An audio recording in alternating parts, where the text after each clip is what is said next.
আসসালামু আলাইকুম। চলে এলাম রান্না করতে। আজকে রান্না করব, এই যে দেখো কুশি কেটে নিছি। অনেকে এর আরও একটা কি জানো না, মাছের চিচিঙ্গা মনে হয় খুব সম্ভব, তো আমরা এটাকে কুশি বলি। তো এখন আমি কুশি রান্না করব। কুশিটাকে আমি এভাবে কেটে নিছি। আমি কিন্তু এই বিচিটা ফেলি না, এটা কিন্তু আমাদের স্বাস্থ্যের জন্য সবজির বীজ খাওয়া খুবই উপকারী, তাই এটা আমি ফেললাম না। অনেকেই ফেলে দেয়, কিন্তু আমি কখনোই ফেলি না। আর এটা আমি কি দিয়ে রান্না করব, এই যে এখানে দেখো রুই মাছের মাথা আর হচ্ছে কিছু মাছ নিলাম এখানে, এই দিয়ে আজকে রান্না করব কুশি দিয়ে। তো এখন আমি মাছটাকে হলুদ লবণ মেখে নেব। আর এখানে দেখো জিরা, পেঁয়াজ, জিরা রসুন বাটা, পেঁয়াজ আর কাঁচামরিচ, এই হচ্ছে মশলা। এই মশলা দিয়েই রান্না করব। সঙ্গে থাকো। আর প্লিজ বন্ধুরা একটা লাইক দিয়ে ভিডিওটা দেখতে শুরু করো। এখন আমি মাছটাকে হলুদ লবণ মাখিয়ে নিই।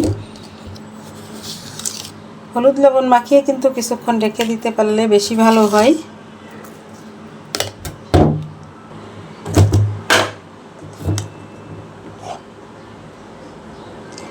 দিয়ে দিলাম প্রথমে লবণ, তারপরে দিয়ে দিচ্ছি হলুদ। এখন সুন্দর করে মেখে নেব।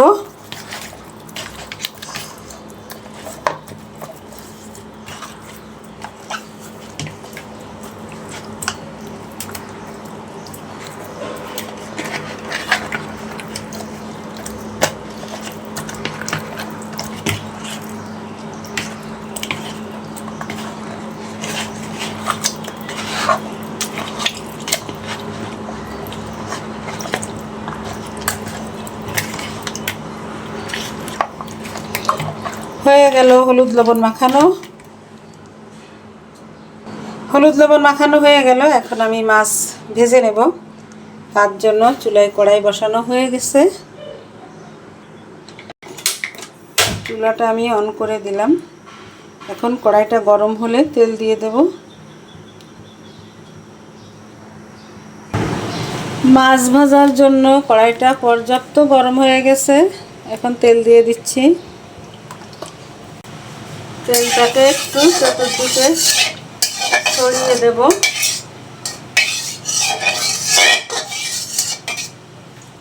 কিছুক্ষণ একটু তেলটা গরম করব। কড়াই তো পর্যাপ্ত গরম আছে। এখন আমি মাছগুলো দিয়ে দিচ্ছি।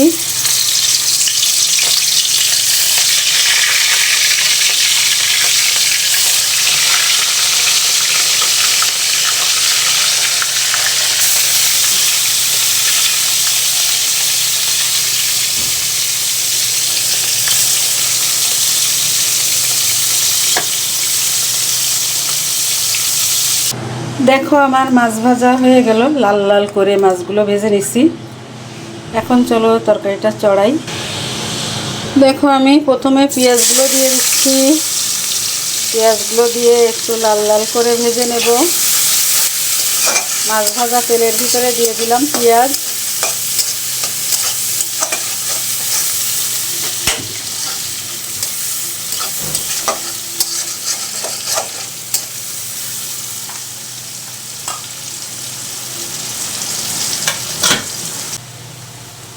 পেঁয়াজটা লাল করে ভাজা হয়ে গেল।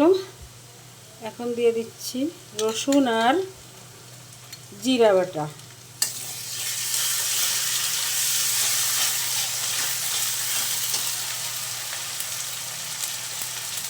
তারপরে দিয়ে দিচ্ছি লবণ পরিমাণ মতো। মাছ ভাজা,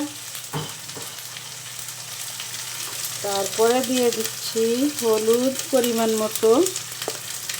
মাছ ভাজার ভিতরে লবণ দেওয়া আছে। কাঁচামরিচ। এখন মশলাটাকে ভালো করে কষিয়ে নেই। এখন দিয়ে দেবো সামান্য একটু পানি।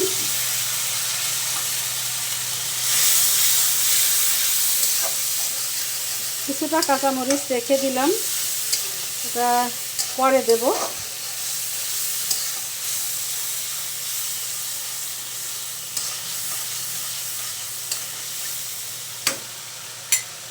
মশলাটাকে সুন্দর করে কষাবো। আমার মশলাটা সুন্দর করে কষানো হয়ে গেছে। এখন আমি সবজিগুলো দিয়ে দেব। সবজি বলতে সেই কুশি বা চিচিঙ্গা, এখানে আলুও আছে। আমার আজকের সবজির পরিমাণটা বেশি। আমি কিন্তু এই সবজিটা খেতে পছন্দ করি, আর এটা কষালে কিন্তু অনেকটাই কম হয়ে যাবে। দেখো একটা এখনো ভিতরে কাটা হয়নি।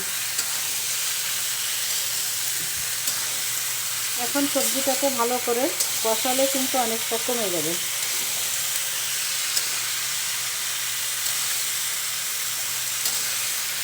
নেড়ে চেড়ে মিশিয়ে দেওয়ার পরে একটু ঢাকা দিয়ে দেব।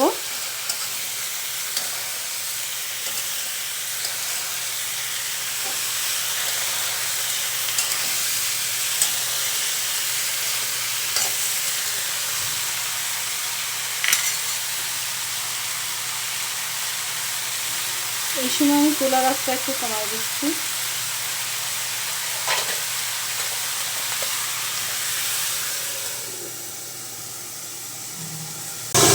বন্ধুরা এখন আর একটু নেড়ে দেব। দেখো সবজিটা কতটা কমে গেছে। তখন এক কড়াই মনে হচ্ছিল, কিন্তু এখন কমে কতটা হয়ে গেছে। আরও একটু কষাতে হবে তো সবজিটা।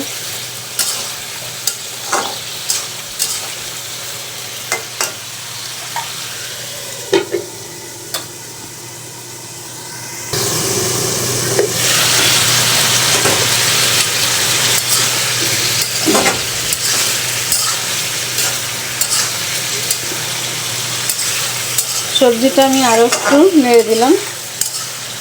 দেখা যাচ্ছে যদি না নেড়ে দিই তাহলে নিচে পুড়ে গেলে কিন্তু তরকারির স্বাদ একদমই ভালো থাকে না, স্বাদ একেবারে নষ্ট হয়ে যায়।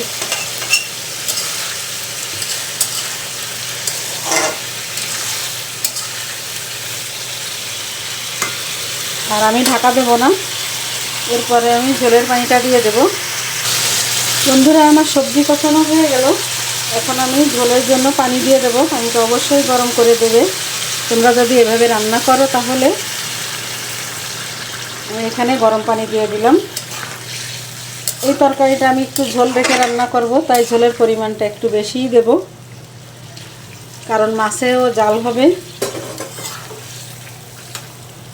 এটুকুই যথেষ্ট।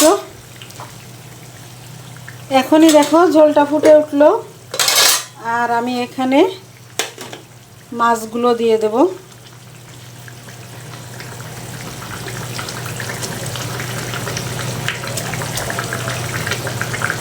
দেখো আমি একে একে মাছগুলো দিয়ে দিচ্ছি।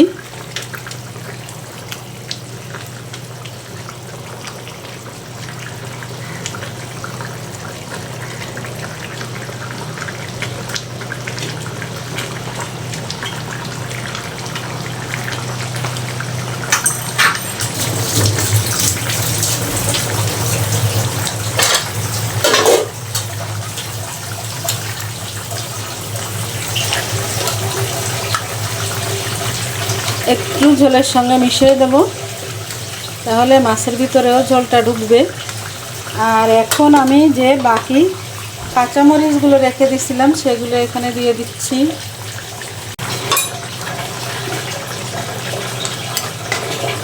এখন আমি আবারও কিছুক্ষণের জন্য ঢেকে দেব। চলে আসব রান্নার একেবারে শেষে। বন্ধুরা আমি এখন ঢাকনাটা তুলে নেব, আর ঢাকা দেব না। এভাবেই ঝোলটা কমে যাবে।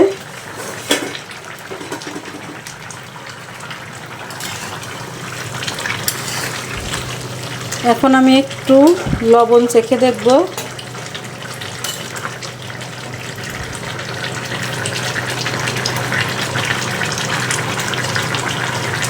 মাশাআল্লাহ তরকারিটা অনেক মজার হয়েছে।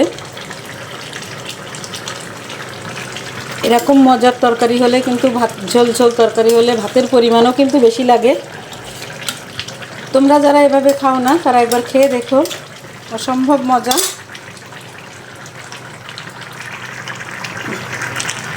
আর ঝাল লবণ সবই ঠিক আছে। ঝাল লবণ সবই ঠিক না থাকলে তরকারির মজাই হয় না, তাহলে আর মজা বলতাম না যে অনেক মজা হয়েছে, সেটা আর বলা হতো না।